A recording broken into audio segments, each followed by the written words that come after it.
बिस्मिल्लाहिर्रहमानिर्रहीम। अस्सलाम वालेकुम स्टूडेंट्स आपको आज के इस वीडियो सेशन में खुशामदीद। स्टूडेंट्स आज हम एलएलबी पार्ट 1 की जो इंग्लिश है उसका एक क्वेश्चन आता है ग्रामर बेस्ड, यानी जिसमें ग्रामर से रिलेटेड जो है वो कुछ ना कुछ क्वेश्चंस पूछे जाते हैं। और ये question quite recently Azad Jammu and Kashmir के पेपर में ख़ास तौर पे आया कि फ्रेज़ और क्लॉज की जो डिफरेंट टाइप्स हैं इनको बयान करें। अब ये जो क्वेश्चन है स्टूडेंट्स, इसको हम दो पोर्शन में डिवाइड करेंगे कि एक तो हम फ्रेज़ को देखेंगे कि फ्रेज़ क्या होता है, और दूसरा हम क्लॉज को देखेंगे कि क्लॉज से क्या मुराद है। ग्रामर का ये क्वेश्चन जो है स्टूडेंट्स आपके एग्ज़ाम में पूछा जा सकता है, क्योंकि उसने पार्ट्स ऑफ स्पीच भी इंक्लूड किए हुए हैं सिलेबस में, आप जानते हैं। इसके अलावा जो है पार्ट्स ऑफ स्पीच के अलावा टाइप्स ऑफ सेंटेंसेस भी है, और इस तरह का क्वेश्चन जो है ये ग्रामर बेस्ड बन सकता है।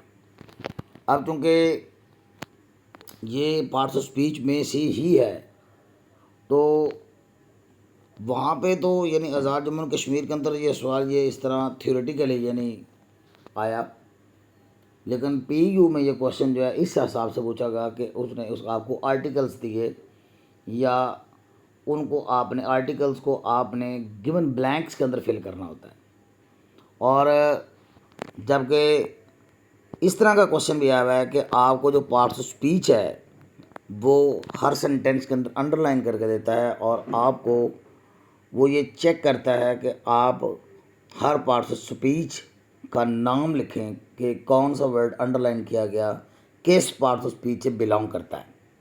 ये सवाल हमारे यहाँ पंजाब यूनिवर्सिटी में इस तरह से आया हुआ है, और जबकि आज़ाद जम्मू एंड कश्मीर के अंदर ये सवाल इस तरह से आया है फ्रेजेस एंड क्लॉजेस की सूरत में। तो स्टूडेंट्स एग्जामिनर की अपनी मर्ज़ी है वो किस तरह से आपको एग्ज़ाम में क्वेश्चन पूछे। आप ज़्यादा ना सही तो ग्रामर से रिलेटेड जो है मेरी 3 वीडियोस देख लीजिएगा, एक जिसमें क्लॉज और फ्रेजेस हैं और जिसमें टाइप्स ऑफ सेंटेंसेस है ये, और एक वीडियो मैं और को अपलोड आपको कर दूंगा।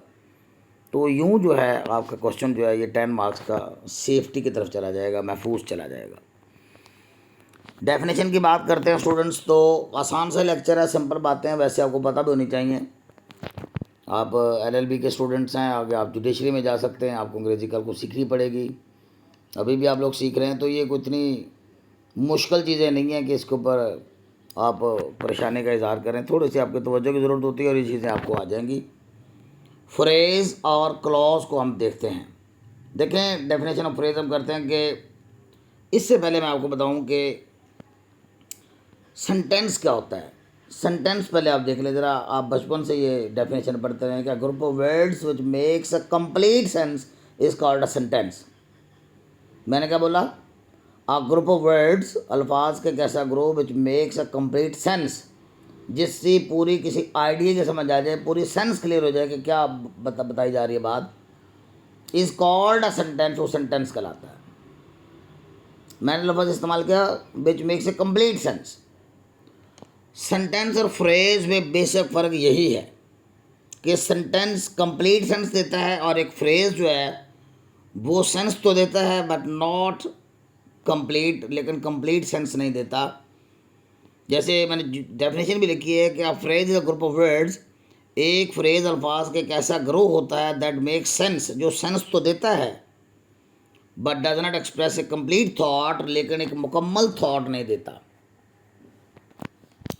And does not contain both subject and verb, और फ्रेज के अंदर ना सब्जेक्ट होता है और ना वर्ब होती है। अल्फाज का बहरहाल ये ग्रो होता है। यानी मैं अगर अपनी बात का अदा करूं, चलो मैं आपको पहले इसकी डेफिनेशन तो बता दी मैंने आपको। मैं आपको एग्जांपल दूं तो देखें ये 3 लफ्ज़ों का एक ग्रो है। It is a group of words in the morning. Note करें ये अल्फाज का ग्रो है, ये एक लफ्ज़ नहीं है, ये 3 लफ्ज़ हैं। सुबह के वक्त, अब सुबह के वक्त क्या है, मैं खाली लफ्ज़ इन द मॉर्निंग बोल दूँ तो इससे क्या मुराद है? मैं कह देता हूँ अंडर द टेबल, मेज़ के नीचे, मैं खाली ये 3 लफ्ज़ अंडर द टेबल कह रहा हूँ, अंडर द पिल्लो कह दूँ, इन द ट्री कह दूँ, ऑन जो राइट साइड कह दूँ, तो ये मैं पूरा जुमला तो नहीं बोल रहा, मैं तो फ्रेज बोल रहा हूँ क्योंकि लफ्ज़ों का ग्रो है, सेंस आ रही है लेकिन पूरी नहीं आ रही, कंप्लीट थॉट कंप्लीट आइडिया मेरी तरफ मैं कन्वे नहीं कर रहा। तो ये सेंस तो आ रही है लेकिन फुल सेंटेंस नहीं है, इसमें सब्जेक्ट भी नहीं है, नोट करें, वर्ब भी नहीं है। वेरी ब्यूटीफुल कह देते हैं, बहुत खूबसूरत। तो आपने फ्रेज की सूरत में ये बात की है क्योंकि ये दो लफ्ज़ों का ग्रो है। आफ्टर द मील, खाना खाने के बाद। आफ्टर टेकिंग क्लास, क्लास लेने के बाद। क्लास लेने के बाद क्या, कुछ मैं आगे बताया तो नहीं, क्लास लेने के बाद क्या हुआ, कंप्लीट थॉट कंप्लीट आइडिया इसमें मौजूद नहीं। इसी तरह एट मिड नाइट कह दो, आधी रात के वक्त, क्या पूरी बात तो क्लियर नहीं हो रही है एट मिड नाइट में। तो अल्फाज का एक ऐसा ग्रो स्टूडेंट्स आप याद रखें जिसके अंदर ना सब्जेक्ट हो और ना कोई वर्ब हो, अक्सर ये कहा जाता है। तो वो जिसकी सेंस कंप्लीट ना हो बल्कि थोड़ी थोड़ी आए, वो क्या कहलाता है, वो फ्रेज कहलाता है। सेंटेंस ये होता है a group of words which makes a complete sense, और ये क्या है, सेंस तो देता है लेकिन कंप्लीट नहीं, इसको फ्रेज कहते हैं। अब इसमें इंपॉर्टेंट पॉइंट्स अगर हम देख रहे हैं तो इसमें ग्रुप ऑफ वर्ड्स होता है, ये पहली बात, पहली शर्त। दूसरी शर्त, इससे कुछ सेंस आती है और ये कंप्लीट सेंस नहीं होती इसकी, इसके अंदर आमतौर पे सब्जेक्ट की और वर्ब की कमी होती है। अब अगर हम एग्जांपल्स इसकी काइंड्स को देखें तो आगे फिर मुख्तलिफ शक्लें आ जाती हैं। नाउन फ्रेज आता है। Noun phrase a group of words, अल्फाज के ग्रो ही होगा, 2 लफ्ज़ 3 लफ्ज़ 4 लफ्ज़ 5 लफ्ज़ों का ग्रो होगा, लेकिन वो फंक्शन किसका करेगा, काम किसका करेगा, एक नाउन का। तो जब अल्फाज का एक ऐसा ग्रो जो नाउन का काम कर रहा, नाउन आप जानते हैं, noun is the name of some person place or thing, तो वो क्या कहलाएगा, नाउन फ्रेज कहलाएगा। और noun phrase acts like a noun, एक नाउन की तरह काम करता है। इसके अंदर नाउन होता है, साथ इसके कुछ मॉडिफायर्स होते हैं। जैसे नोट कीजिए, मैंने कह दिया द ब्लैक कैट, काली बिल्ली। काली बिल्ली कह के मैं अगली बात नहीं करता, जैसे the black cat is lying under the table, काली बिल्ली मेज़ के नीचे लेटी हुई है, तो ये तो पूरा सेंटेंस हो जाएगा ना, क्योंकि इसके अंदर सब्जेक्ट भी आ गया, वर्ब भी आ गई, सब कुछ आ गया, सेंस भी पूरी हो रही है कि काली बिल्ली मेज़ के नीचे लेटी हुई है। लेकिन अगर मैं लफ्ज़ सिर्फ सिंपली इस्तेमाल करता हूँ ब्लैक कैट, तो ये तो फ्रेज़ है। ये 3 लफ्ज़ों का ग्रो है जिसमें एक द आर्टिकल है, ब्लैक एक एडजेक्टिव है जिसे मॉडिफायर कहते हैं, और कैट नाउन है। तो कुल मिला के ये अगर तीनों लफ्ज़ मिला के कह दें तो ये नाउन फ्रेज हो गया। ये इसका मॉडिफायर था, ये इसका इजाफी खसूसियत बता रहा है, इसकी क्वालिटी बता रहा है, इसकी सिफ्त बता रहा है, इसका एडजेक्टिव हो गया कैट का। अलाउड नॉइस, इस तरह नॉइस नाउन है, लाउड इसका मॉडिफायर है, आ एक आर्टिकल है। अलाउड नॉइस के अंदर ये 3 लफ्ज़ों को मिला के हम ये कह देंगे कि ये एक नाउन फ्रेज है जिसके अंदर नॉइस नाउन है और ये इसका मॉडिफायर है। दैट ओल्ड वुडन चेयर, वो वाली लकड़ी की बनी हुई कुर्सी, तो चेयर नाउन हो गया, वुडन उसकी इजाफी खसूसियत जिसको एडजेक्टिव कह दिया, ओल्ड भी उसकी इजाफी खसूसियत हो गया। दैट इशारतन यानी ये डेमॉन्स्ट्रेटिव एडजेक्टिव हो गया, ये इसका क्वालिटेटिव एडजेक्टिव हो गया, वुडन भी इसका क्वालिटेटिव एडजेक्टिव हो गया। ये 3 लफ्ज़ मिलकर इसके मानों में इजाफा कर रहे हैं, इसके इसके इसकी इसको मॉडिफाई कर रहे हैं, इसके बारे में मज़ीद बता रहे हैं। तो लिहाजा ये चारों लफ्ज़ मिलके एक बन गए फ्रेज़। उनमें चूँकि ये चेयर नाउन है तो लिहाजा ये एक नाउन फ्रेज़ बन गया। इस तरह सम फ्रेश फ्लावर्स, कुछ ताज़ा फूल, फ्लावर नाउन हो गया, फ्रेश इसकी एडजेक्टिव हो गया, इसकी खूबी हो गई, सम कुछ ये भी इसकी इजाफी खूबी हो गई। तो ये 2 मॉडिफायर हैं इस फ्लावर के, लिहाजा ये क्या एक नाउन फ्रेज़ है क्योंकि ये अल्फाज का ग्रो है जो कि फंक्शन किसका कर रहा है, एक नाउन का। माई बेस्ट फ्रेंड, मेरा बेहतरीन दोस्त, फ्रेंड नाउन है, बेस्ट इसका एडजेक्टिव है, माई भी इसका एडजेक्टिव है। तो यूँ स्टूडेंट्स ये हो गया आपका नाउन फ्रेज। आगे प्रपोजिशनल फ्रेज वो होता है जो भी वो भी लफ्ज़ों का ग्रो ही होता है। फ्रेज तो होता ही लफ्ज़ों का ग्रो है, ये तो बात आप ज़हन में बैठा लेना, एक लफ्ज़ नहीं होता है, ठीक है। और साथ का होता है स्टार्ट विद प्रपोजिशन, ये प्रपोजिशन जिसका आगाज़ होता है, जैसे अंडर देखें, जैसे बिटवीन देखें एक प्रपोजिशन है, जैसे ओवर देखें प्रपोजिशन है, जैसे अलॉन्ग देखें एक प्रपोजिशन, जैसे अक्रॉस देखें एक प्रपोजिशन है। ये प्रपोजिशन तो होती है and ends with a noun, लेकिन नाउन के साथ इसका अख्ताम होता है, जैसे बेड देखें, जैसे लाइन्स देखें, जैसे माउंटेन देखें। जैसे रिवर देखें, जैसे स्ट्रीट देखें, ये street, river, mountain, lines, beds, इस पे इसकी एंडिंग हो रही है, नाउन है। शुरुआत किससे हो रही है? किसी प्रपोजिशन से। इख्तिताम किससे हो रहा है? किसी नाउन पे, तो ये आपका बन जाता है prepositional phrase. Under the bed, बिस्तर के नीचे। बिटवीन द लाइन्स, लाइनों के दरमियान। ओवर द माउंटेन्स, पहाड़ों के ऊपर करके। अलॉन्ग द रिवर, दरिया के साथ साथ। अक्रॉस द स्ट्रीट, पूरी गली में। तो ये स्टूडेंट साहब याद रखना, ये प्रपोजिशनल फ्रेज वो फ्रेज होता है जो प्रपोजिशन से आगाज़ लेता है और नाउन या प्रोनाउन पे उसकी एंडिंग होती है। वर्ब फ्रेज आ जाए, ये वैसे आप टाइप ना भी डिस्कस करें तो खैर है, आप ऊपर जो दो मैंने आपको बता दिए, नाउन फ्रेज और प्रपोजिशनल फ्रेज। तो नाउन फ्रेज अब देखें, ये तीन लफ्ज़ों पर अपनी इज़, ईटिंग, ये दोनों वर्ब ही हैं। इज़ एक हेल्पिंग वर्ब है और ईटिंग एक आपको पता रियल वर्ब होती है, हमारी प्रिंसिपल वर्ब होती है। लिहाजा ये वर्ब फ्रेज है, ये क्योंकि इसके अंदर देखिए ये पूरी सेंस नहीं है। विल बी रनिंग, दौड़ रहा होगा, ये सारे ही वर्ब्स हैं, लेकिन चूंकि लफ्ज़ों का अग्रो है इस वास्ते कि क्या वर्ब फ्रेज बन गया। हैज़ बिन कम्प्लीटेड, ये भी वर्ब, कम्प्लीटेड वर्ब है। बीन बी की शक्ल है। हैज़ एक हेल्पिंग वर्ब है, वर्ब इसका नाम आ रहा है, वर्ब तो है ना ये, लिहाजा ये बड़े नाम का वर्ब फ्रेज होगा। ये इतनी मशहूर टाइप नहीं है, ये बड़ी मशहूर टाइप है एडजेक्टिव फ्रेज। एडजेक्टिव फ्रेज देखें, adjective phrase describe a noun और प्रोनाउन। डिस्क्राइब लफ्ज़ स्टूडेंट याद रखें, यहाँ पे मैंने बयान करना नहीं होता, यहाँ डिस्क्राइब का माना तो उसकी डिस्क्रिप्शन देना, उसकी मंजर कशी देना, उसके बारे में मज़ीद बताना, उसके बारे में फ़ायदा या उसका नुकसान या उसकी क्वालिटी या उसकी डिसक्वालिटी सॉरी कहना चाहिए था, उसको सिर्फ बयान करना। And adjective phrase describe the noun और प्रोनाउन इन ए सेंटेंस। जैसे देखिए फुल ऑफ एनर्जी, एक लफ्ज़ होता है एनर्जेटिक, एनर्जेटिक का माना तवाना होगा, वो तो खाली एडजेक्टिव होगा क्योंकि वो एक लफ्ज़ है एनर्जेटिक। लेकिन अगर हम किसी को फुल ऑफ एनर्जी कह दें, जैसे आई एम एनर्जेटिक कह दूं, तो फिर तो ये एनर्जेटिक जो एक वर्ड है तमन्ना, तो ये एडजेक्टिव हो गया। लेकिन अगर मैं कह दूं फुल ऑफ एनर्जी, तो ये एक लफ्ज़ नहीं, ये तीन लफ्ज़ हो गए। और जब ये तीन लफ्ज़ हो गया तो ये अल्फाज का ग्रुप बन गया, जब ये अल्फाज का ग्रुप बन गया तो ये फ्रेज बन गया। और चूंकि ये सेपरेटली लिया हुआ है तीन लफ्ज़, कोई इसके आगे पीछे कोई पूरा सेंटेंस नहीं है, लिहाजा ये एक फ्रेज है और ये एडजेक्टिव फ्रेज होगा क्योंकि ये किसी सिफ्त की तरफ इशारा कर रहा है, डिस्क्राइब कर रहा है किसी नाउन को। जैसे मैं जुमले के अंदर इसकी मिसाल दूँ, the child was full of energy, बच्चा एनर्जी से भरा हुआ था। नोट कीजिए the child was full of energy, ये फुल ऑफ एनर्जी किसकी सिफ्त है? चाइल्ड की। एनर्जेटिक चाइल्ड कहने की बजाय ये कह दिया फुल ऑफ एनर्जी, तो ये फुल ऑफ एनर्जी जो है ये तीन लफ्ज़ों का ग्रो, ये जुमले के अंदर ये यहाँ पे देखें ये तीन लफ्ज़, ये फ्रेज है लेकिन मैंने पूरा जुमला बना दिया। यहाँ पे सेपरेटली देखें तो ये एक फ्रेज है, लेकिन यहाँ जुमले के अंदर मैंने बताया आपको, तो वैसे तो ये एक सेंटेंस की शक्ल अख्तियार कर गया है।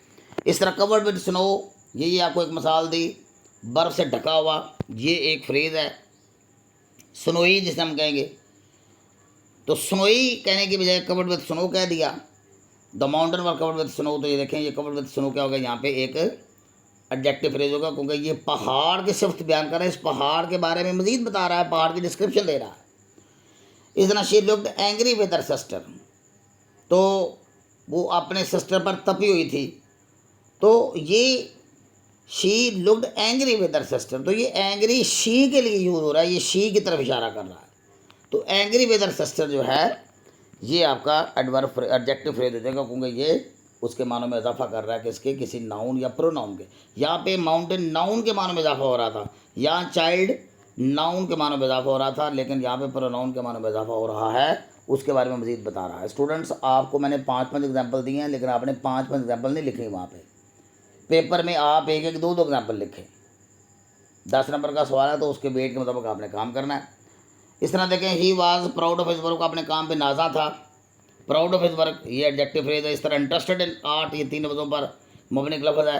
दे, ये दे की सिफ्त है, ये दे के बारे में बता रहा है कि वो इंटरेस्टेड है आर्ट में, तो ये उनके बारे में मज़ीद बताया जा रहा है, दे को एलेबोरेट किया जा रहा है, दे के बारे में बात की जा रही है, प्रोनाउन को के बारे में मज़ीद डिस्क्रिप्शन दी जा रही है। जितने भी याद रखें एडजेक्टिव फ्रेज होते हैं किसी नाउन और प्रोनाउन के बारे में इन्फॉर्मेशन देती है, जैसे आपको मैंने ऊपर 5 मिसालें दे दी हैं। इस तरह का एडवर्ब फ्रेज होता है, ये भी ग्रुप ऑफ वर्ड्स होता है, लेकिन ये एडवर्ब का काम करता है। एडवर्ब जानते हैं, एडवर्ब यानी जो वर्ब के मानों में इजाफा करे चीज़, जो वर्ब के बारे में बताए। जो नाउन और प्रोनाउन के बारे में बताए वो एडजेक्टिव फ्रेज है, और जो वर्ब के बारे में बताए या किसी आगे एडजेक्टिव या अनदर किसी दूसरे एडवर्ब के बारे में बताए तो वो एडवर्बल फ्रेज होता है। जैसे इसमें एक सब्जेक्ट और वर्ब नहीं होता, ये मैंने आपको बता दिया। और इस तरह के सवालों को जवाब देता है हाउ, व्हेन, वेयर, वाई, इस तरह के सवालों के जवाब आपको मिलते हैं जब ये इसकी एग्जाम्पल दी जाती है। जैसे मैं मिसाल देता हूँ, she sings in a loud voice, यानी अगर मैं ये कह दूँ कि शी सिंग्स लाउडली, तो लाउडली तो कह दो तो LOUDLY एक एडवर्ब हो जाएगा। लेकिन अगर मैं ये 4 लफ्ज़ बता दूँ लाउडली के बजाय इन ए लाउड वॉइस, तो ये 4 लफ्ज़ हो गए, तो ये क्या बन गया, ये फ्रेज बन गया। और ये इस वर्ब के मानों में इजाफा कर रहा है, इसलिए ये एडवर्ब है। इस तरह देखें, she will go in the evening, वो जाएगी शाम को, इन द इवनिंग, ये गो के मतलब बात हो रही है कि गो को बता रहा है कि टाइम भी साथ उसका बता रहा है, एडिशनल चीज़ बता रही गो के। ही ड्रोव विद ग्रेट केयर, ये ड्रोव के मानों में इजाफा कर रहा है कि उसने बहुत ग्रेट केयर के साथ ड्राइव किया। अराइव बिफोर द सनराइज, अब पहुँचे तो ये पहुँचा वर्ब है, वर्ब के मानों में बता, वर्ब के मानों में मजीद इजाफा हो रहा है। लादा ये एडवर्ब हो गया, ये भी एडवर्ब हो गया। जेंटल टोन स्पोक, ये स्पोक को एडिशनली बता रहा है। इस तरह स्टूडेंट जो है, मैंने और भी एग्जांपल्स दिए हैं, आप यहाँ पे इसको देख सकते हैं। ये सारे ही एडवर्बियल फ्रेज। अब क्लॉज की बात करते हैं। क्लॉज स्टूडेंट्स याद रखें, ये भी अल्फाज का ग्रो होता है, याद रखें। सेंटेंस भी अल्फाज का ग्रो होता है, लेकिन वो पूरी सेंस देता है। फ्रेज भी अल्फाज का ग्रो होता है, वो भी, लेकिन वो नामुकम्मल सेंस देता है। ये भी अल्फाज का ग्रो होता है, ये मुकम्मल सेंस देता है। ये भी इस फ़िक्रे की तरह, इसकी स्टैंडिंग अलग से होती है, लेकिन इसका अपना एक सब्जेक्ट और वर्ब होता है, लेकिन ये किसी दूसरे फ़िक्रे का हिस्सा भी होती है। क्लॉज तब बनती है जब कोई अल्फाज का ग्रो हो, उसका अपना सब्जेक्ट और वर्ब हो, और वो किसी दूसरे फ़िक्रे का हिस्सा हो, यानी बड़ा फ़िक्र हो, कंपाउंड और कम्प्लेक्स सेंटेंस हो, फिर वो 2 क्लॉजें बन जाती हैं। बस ये इसकी सिंपल सी डेफिनेशन है। A clause is a group of words that contains a subject and verb of its own, जिसका अपना एक सब्जेक्ट और वर्ब उस हिस्से का, और वो दूसरी किसी बड़े फिक्रे का हिस्सा हो। और जैसे कुछ मैंने आपको बताया कि क्लॉजेज पूरा मफहूम देती हैं, अब स्टैंड करती हैं, जबकि दूसरी कई ऐसी होती हैं जो पूरा मफहूम नहीं देती, उसे पूरी सेंस क्लियर करने के लिए दूसरे हिस्से पर डिपेंड करना पड़ता है। जैसे she is reading a book, ये देखें एक इंडिपेंडेंट क्लॉज है, पूरी बात क्लियर आ रही है। बिकॉज इट वॉज रेनिंग, चूँकि बारिश हो रही थी, अब देखिए इसका अपना एक सब्जेक्ट है, अपनी एक वर्ब है, तो ये देखें ये क्या है, ये डिपेंडेंट क्लॉज है। ये डिपेंड करेगी पूरा मफहूम देने के लिए किसी और जुमले पे। यानी अब मैं बाकी हिस्सा लिखूंगा, चूँकि बारिश हो रही थी इसलिए मैं नहीं आया, चूँकि बारिश हो रही थी इसलिए वो कॉलेज नहीं गई, चूँकि बारिश हो रही थी इसलिए हमने घर में ही क़याम किया। तो देखो ना, जब इस तरह की बात करूँगा ना, तो फिर यानी जब तक मैं इंडिपेंडेंट क्लॉज नहीं लगाऊंगा, इसकी सेंस क्लियर नहीं होती। लेकिन इसका अपना सब्जेक्ट और अपने वर्ब है, इसलिए ये फ्रेज है, इसलिए ये क्लॉज है। लेकिन ये इंडिपेंडेंट है, इसमें हमें किसी डिपेंडेंट क्लॉज की ज़रूरत नहीं है। तो ये डिपेंडेंट और इंडिपेंडेंट क्लॉजेस की 2 टाइप्स भी आ गई है। जैसे मैंने कुछ और मिसाल दिया, I know that he is honest, मैं जानता कि वो ईमानदार है। व्हेन द बेल रैंग, जब घंटी बजी, अब देखें ये इंडिपेंडेंट क्लॉज है। व्हेन द बेल रैंग, जब घंटी बजी, तो क्या हुआ, आप पूरी सेंस क्लियर नहीं है। लेकिन चूँकि इसका अपने एक सब्जेक्ट और इसके अपने एक वर्ब है, अल्फाज का ग्रो तो है, लिहाजा ये फ्रेज नहीं हुआ, ये एक क्लॉज हो गई, क्योंकि इसका अपना एक सब्जेक्ट और अपनी वर्ब है। इसका भी देखें, द लेफ्ट पार्टी अर्ली, ये तो खैर पूरा एक इंडिपेंडेंट क्लॉज है, इसकी पूरी सेंस क्लियर हो रही है। इंडिपेंडेंट क्लॉज वो होती है स्टूडेंट्स, मैं आपको बता दूँ, जो कि अकेली स्टैंड कर सकती है, अपना पूरा मफहूम दे सकती है। जैसे ही प्लेस क्रिकेट, सिंपल सी बात, क्रिकेट खेलता, पूरा मफहूम आ गया, इंडिपेंडेंट क्लास है। आगे दूसरा जुमला बनाने की ज़रूरत नहीं है, दूसरी कोई क्लास देने की ज़रूरत नहीं है। I am learning English simple है, she went to school simple है, दे आर हैप्पी वो सिंपल है। ये सारे इंडिपेंडेंट क्लॉज है, फिक्र ही हो गए सारे। अब डिपेंडेंट क्लॉज वो होती है बेटे, जिसमें आपको डिपेंड करना पड़ता है दूसरी क्लास पर अपना मफहूम देने के लिए, वरना आपका मफहूम क्लियर नहीं होता है। जैसे when it rain started rain, जब बारिश होना शुरू हुई, जब तक हम यहाँ पे जुमले को एक्सटेंशन नहीं देंगे, इसको बढ़ाएंगे नहीं, वो ये जुमला अपनी सेंस क्लियर नहीं करेगा। लिहाजा ये डिपेंडेंट क्लॉज है। बिकॉज ये स्टार्ट, चूँकि वो थका हुआ था, ये डिपेंडेंट क्लॉज आगे मफहूम देना पड़ेगा। हाल तो शीज, अगर वो अमीर है, मफहूम देना पड़ेगा। इफ़ यू वर्क, अगर तो मेहनत करोगे तो देखो ना, अगर तो मेहनत करोगे तो आप रुक गए हैं, तो आगे आपके सेंस क्लियर नहीं हो रही है। लिहाजा, लेकिन चूँकि ये अल्फाज के कैसा ग्रो है, जिसका अपने एक सब्जेक्ट और अपनी वर्ब है, इसलिए ये फ्रेज नहीं है, ये क्या है, ये क्लॉज है। वाइल दे वर ईटिंग, जब वो खा रहे थे, इसका अपना एक सब्जेक्ट और अपनी वर्ब है, और ये मफहूम दे रही, लेकिन अगरचे ये मफहूम आगे देने के लिए, पूरा देने के लिए आपको यहाँ पे बताना पड़ेगा कोई और चीज़ भी। लिहाजा ये क्या है, ये सारी ही डिपेंडेंट क्लॉज, ये डिपेंड करने वाली हैं। इनके लिए यहाँ पे कोई इंडिपेंडेंट क्लॉज होनी चाहिए, फिर ये पूरा कंपाउंड या कम्प्लेक्स सेंटेंस समझाएगा। नाउन क्लॉज वही हो गया कि अल्फाज के एक ऐसा ग्रो जिसका अपने एक सब्जेक्ट और अपने वर्ब हो, लेकिन वो नाउन का काम करे, तो वो नाउन क्लास कहलाती है। जैसे देखिए मैं मिसाल दे रहा हूँ, noun class works like a noun, noun की तरह काम करती है, इसका अपना सब्जेक्ट वर्ब होता है। व्हाट शी सेड, उसने जो कुछ भी कहा, उसने जो कुछ भी कहा वो क्या था, सच था। आ रहा हूँ बेटे, 5 मिनट तक आ रहा हूँ। उसने जो कुछ भी कहा वो सच था। व्हाट शी सेड, उसने जो कुछ भी कहा, वाज ट्रू, वो सच था। नोट करें, इसका अपना एक सब्जेक्ट और अपनी वर्ब है और ये इसका हिस्सा है, लिहाजा ये एक नाउन क्लॉज है। आई नो दैट, मैं जानता हूँ कि he is honest. I know that, ये देखें ही इज़ ऑनेस्ट, मैं जानता हूँ कि ये ही इज़ ऑनेस्ट, इसका अपना एक सब्जेक्ट और अपनी वर्ब है, ये पूरा मफहूम दे रही है। Who will win the game is unclear, कौन गेम जीतेगा ये क्लियर नहीं है। ये देखिए अल्फाज का ग्रो अपना एक सब्जेक्ट और अपनी वर्ब है, लेकिन किसी दूसरे पोर्शन का हिस्सा है। दैट्स वाई ये सारी नाउन क्लास की मिसालें हैं। दैट शी पास टेस्ट, उसने टेस्ट पास कर लिया, इसने मुझे हैरान किया। देखिए ना, ये सारा नाउन फ्रेज जो है ये किसका काम कर रहा है, ये नाउन का काम कर रहा है। ये अल्फाज के जो ये है, ये पूरी क्लॉज है, नाउन क्लॉज है पूरी। आई डोंट नो, मुझे नहीं पता, व्हाट वांट्स को क्या चाहता है। सो आई डोंट नो जो है इसका अपने एक सब्जेक्ट और अपनी एक वर्ब है, और ये क्या है, ये लिहाजा एक क्लॉज होगी, ये दो क्लॉज, एक ये क्लॉज है, एक ये क्लॉज है, ये दो क्लॉज से मिलकर बनता है। लिहाजा स्टूडेंट्स ये जो मैंने रेड किया है ये आपका नाउन क्लॉज है। इस तरह एडजेक्टिव क्लास वो होगा स्टूडेंट जो ना एडजेक्टिव का काम करे, जो किसी चीज़ की खूबी खामी बयान करे। द बॉय, वो लड़का, who will win the race is my cousin. ये देखिए हु वन द रेस, जिसने रेस जीती, जिसने रेस जीती, ये किसकी तरफ इशारा कर रहा है, बॉय, बॉय के मानों में इजाफा कर रहा है, लिहाजा ये एडजेक्टिव फ्रेज है। The met a girl who lives in London, तो हु लिव्स इन लंडन जो है ये किसके मानों में इजाफा कर रहा है, गर्ल के मानों में इजाफा कर रहा है। The book that A borrowed, देखो ये बुक की तरफ इशारा कर, कौन सी किताब, जो मैंने उधार मांगी थी, लिहाजा ये चूंकि इसके नाउन के मानों में इजाफा कर रहा है, इसके बारे में मजीद बता रहा है, लिहाजा ये क्या, इसका अपने सब्जेक्ट और अपनी वर्ब है, लिहाजा ये क्या है, एक एडजेक्टिव क्लॉज है। विच वॉज वेरी एलिगेंट, इसमें विच सब्जेक्ट है, वाज वर्ब है, ये ड्रेस के बारे में मजीद बता रहा है, लिहाजा ये क्या है, एक एडजेक्टिव क्लॉज होगी। द मैन होम, जो मेट, वो बंदा जिसे तुम मिले, इस बंदे के बारे में, इस नाउन के बारे में मजीद बताया जा रहा है, इसका अपना सब्जेक्ट अपनी वर्ब है चूँकि, इसलिए ये क्या, ये क्लॉज है। इस तरह स्टूडेंट्स एडवर्ब क्लॉज भी होती है जो एडवर्ब का काम करती है, जो आमतौर पर टाइम, रीज़न और कंडीशन को ज़ाहिर करती है। I will call you when I arrive, मैं आपको कॉल करूँगा जब मैं पहुँचूँगा, तो ये व्हेन आई अराइव ये टाइम बता रहा है, ये दूसरे पोर्शन का हिस्सा है। ये आई विल कॉल यू एक सेंटेंस है, इसका ये एक हिस्सा है, ये दो क्लॉज हैं, एक क्लॉज ये और एक क्लॉज ये है। अब ये जो क्लॉज है इसका अपना एक सब्जेक्ट और अपनी एक वर्ब है, इसका अपना एक सब्जेक्ट और अपनी एक वर्ब है। ये देखें adverb clause when I arrive, ये मैंने एक्सप्लेन कर दिया। दूसरी मिसाल देखें, she was happy because she one, ये रीज़न बता रही है, वो हैप्पी क्यों थी, क्योंकि वो जीत गई, तो बिकॉज शी वन एक एडवर्ब क्लॉज है, एक एडवर्ब क्लॉज है।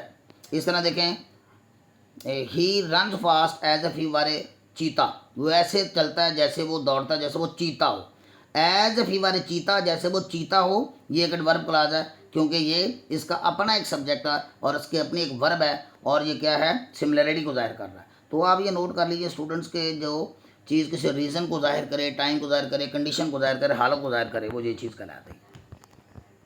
इस तरह स्टूडेंट्स ये इफ़ यू स्टडी हार्ड, अगर तुम मेहनत करोगे यू विल पास, तुम पास हो जाओगे।